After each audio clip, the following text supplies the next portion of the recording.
Hồi ức về thanh xuân. Hồi ức về thanh xuân, bạn bè tôi đã bị cuốn đi bởi hai chữ tuổi trẻ. Đôi khi tôi vỗ vai người kia và nói: "Này, đi với nhau đi." Tuổi thanh xuân của hồi ức về thanh xuân. Bạn bè tôi đã bị cuốn đi bởi hai chữ tuổi trẻ. Đôi khi tôi vỗ vai người kia và nói: "Này, đi với nhau đi. Tuổi thanh xuân của mình cũng sắp hết rồi, muốn chơi thì chơi cũng không được." Và đáp lại câu hỏi của tôi là một tiếng than thở: "Chà, tôi cũng gần 25, 26 rồi, sao tuổi trẻ của tôi lại trôi qua nhanh thế?" Tôi cười nhạt tự hỏi: tại sao người ta cứ phải ám ảnh bởi những điều nhỏ nhặt như vậy? Bởi vì khi bạn cố gắng nắm lấy một thứ gì đó sẽ trở nên nhanh hơn. Bạn càng muốn tạo ra những kỷ niệm của tuổi trẻ để khỏi phải hối tiếc, nhưng thực chất điều đó sẽ chỉ khiến bạn thêm nuối tiếc, buồn bã mà thôi. Khi về già, nhìn lại ký ức của một thời, có ai không chạnh lòng vì thấy mình trưởng thành hơn ngày xưa? Trong cuộc sống của tôi, không chỉ có gia đình hay bạn bè và những người tôi đã gặp trong giới kinh doanh, tôi phát hiện ra rằng một trong số họ có các triệu chứng của bệnh trầm cảm nhẹ. Tôi thích chú ý đến những chi tiết nhỏ và tôi rất quan tâm đến liệu pháp tâm lý. Vì vậy, khi tôi nói chuyện với những bệnh nhân trầm cảm nhẹ mà tôi đã gặp, tôi cố gắng áp dụng liệu pháp tâm lý mà tôi biết để giúp đỡ họ. Đôi khi chỉ cần nghe họ tâm sự về những vấn đề họ gặp phải trong cuộc sống, về gánh nặng tâm lý là đủ. Tôi giúp họ làm sáng tỏ, làm tươi sáng cuộc sống của họ. Và thật thú vị là câu nói "tuổi thanh xuân của tôi đã qua" được lặp lại nhiều lần trong các cuộc trò chuyện.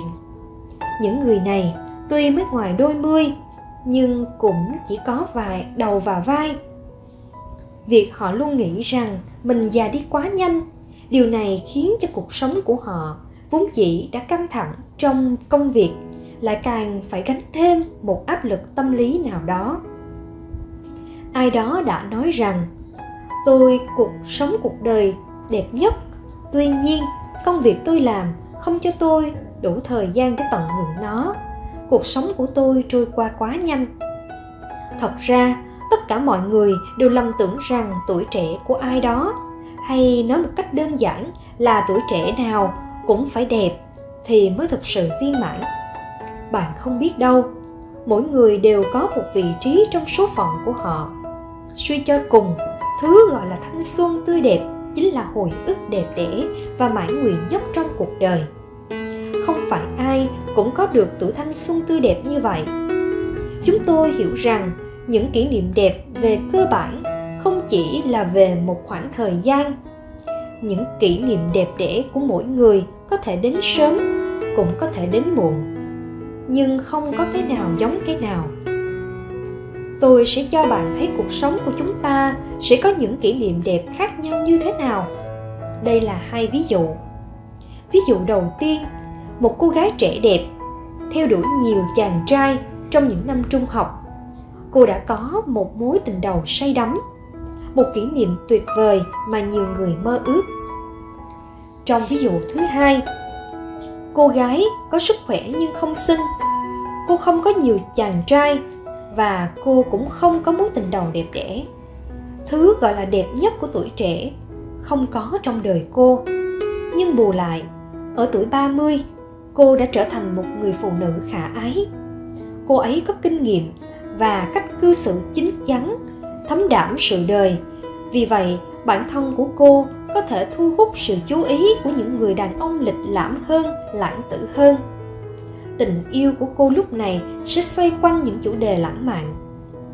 Sau khi đọc hai ví dụ trên, bạn tự hỏi rằng một cô gái trẻ đã yêu ở trường trung học và sau đó ở tuổi 30, tại sao cô ấy không thể có được tình yêu tương tự với chàng trai tốt?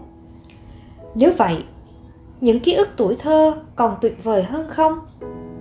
Nhưng bạn ơi, bạn có để ý rằng hầu hết các cô gái yêu sớm đều lấy chồng rất sớm không? Trong số bạn bè của bạn, có bao nhiêu người yêu sớm vẫn còn độc thân. Không chỉ vậy, những người yêu sớm, đặc biệt là những mối tình rất từng trải, họ sẽ là người sống dai về mặt tình cảm. Đôi khi trong tâm lý của họ, tình yêu chỉ là một thói quen, một cơn nghiện khó dứt bỏ. Còn những cảm xúc xao xuyến ban đầu, có lẽ họ đã quên. Những kỷ niệm đẹp mà tôi muốn nói chỉ có vậy. Những kỷ niệm thanh xuân ấy, suy cho cùng, cũng là những rung động đầu đời, điều mà bạn sẽ luôn hối tiếc. Khi bước sang tuổi 30, chúng ta có trải nghiệm và cảm giác hồi hộp khi yêu lần đầu tiên. Gặp gỡ những người có kinh nghiệm, những người có thể mang lại hạnh phúc cho bạn. Tuổi thanh xuân của bạn không hề mất đi, thực chất nó vẫn còn nguyên vẹn. Và lần này, mọi thứ đã chín mùi, bạn có thể tận hưởng sự xung động đẹp đẽ này một cách trọn vẹn hơn.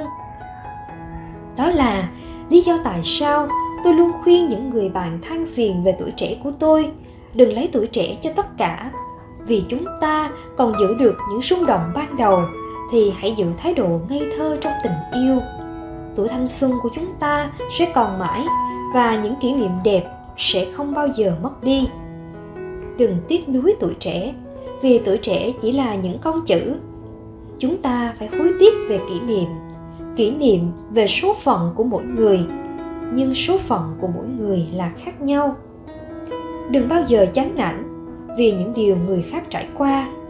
Những điều đẹp đẽ đó của họ suy cho cùng chỉ đến sớm hơn mà thôi.